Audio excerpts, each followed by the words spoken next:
Hi, I'm Ben Solomon, Chairman and founder of the Xodus One Foundation and Propulsion Physics Inc. The Xodus One Foundation is an IRS-recognized 501c3 nonprofit whose objective is to raise funds from the public and disperse these funds as grants to researchers in multi-million-dollar labs. Propulsion Physics Inc.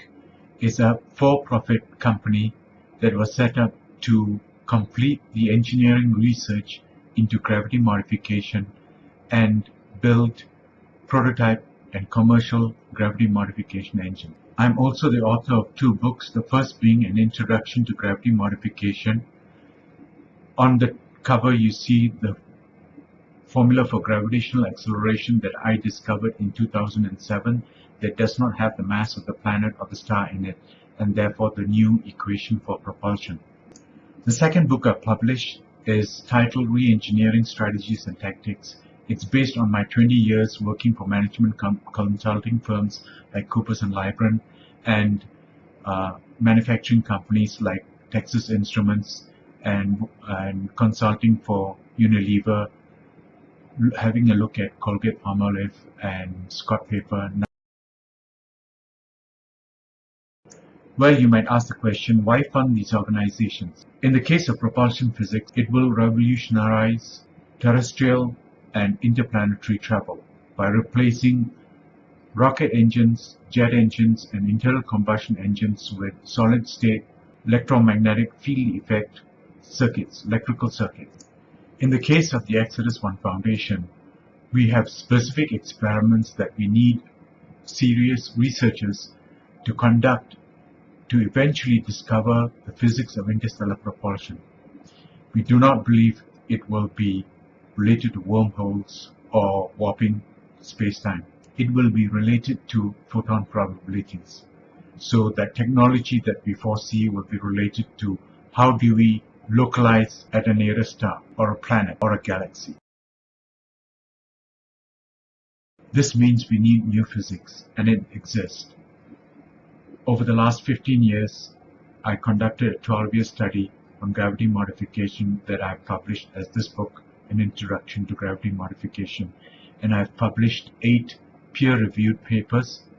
The last one was published in the Journal of Modern Physics in August 2013. This paper, titled New Evidence, Conditions, Instruments, and Experiments for Gravitational Theories, explains why modern contemporary theories, I call them risk theories, relativity, string, and quantum theories, RSQ, explains why these theories are unable to discover new equations in physics like G is equal to tau c squared.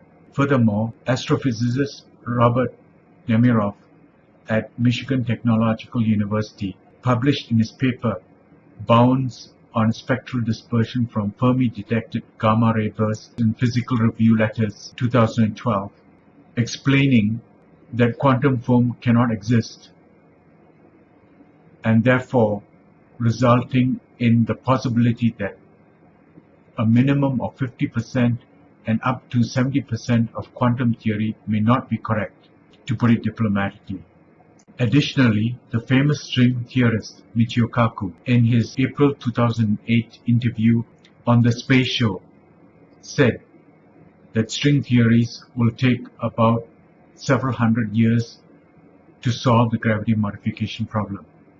That means if we want to do gravity modification today or in the next 5 years, we have to do it with new physics. The new physics, such as G is equal to tau c squared, has been discovered and has been published for everybody to review and check.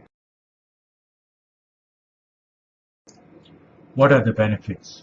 Firstly, new launch technologies that could substantially reduce the cost of getting into space.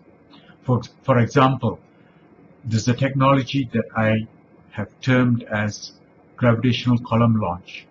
Using Podklenev type superconducting ceramic disc, one could shield the gravitational field and reverse it, and thereby impel the rocket that is sitting on top of such a gravity shielding mechanism so that it floats up into space. You can see from this example that the cost and the mechanics of launch vehicles has been substantially altered because you do not need to carry the mass of the fuel to lift the rocket out of the gravitational well into orbit. And that is a mighty fine savings, because not only do you eliminate 90% of the fuel you have to carry, but you also eliminate 90% of the rocket body to carry that fuel. And therefore, we can spark many industries: space tourism, space mining, space colonization, because we have eliminated 90% of the mass of the rocket body and the rocket fuel to launch people into space. The second set of benefits is to replace internal combustion engines and jet engines with solid-state circuits that have no moving parts. Imagine the cost reduction of ownership. You have almost trivialized the cost of maintenance, and therefore substantially reducing the cost of commerce on this planet. I hope you are excited and eager to fund these ventures. Thank you.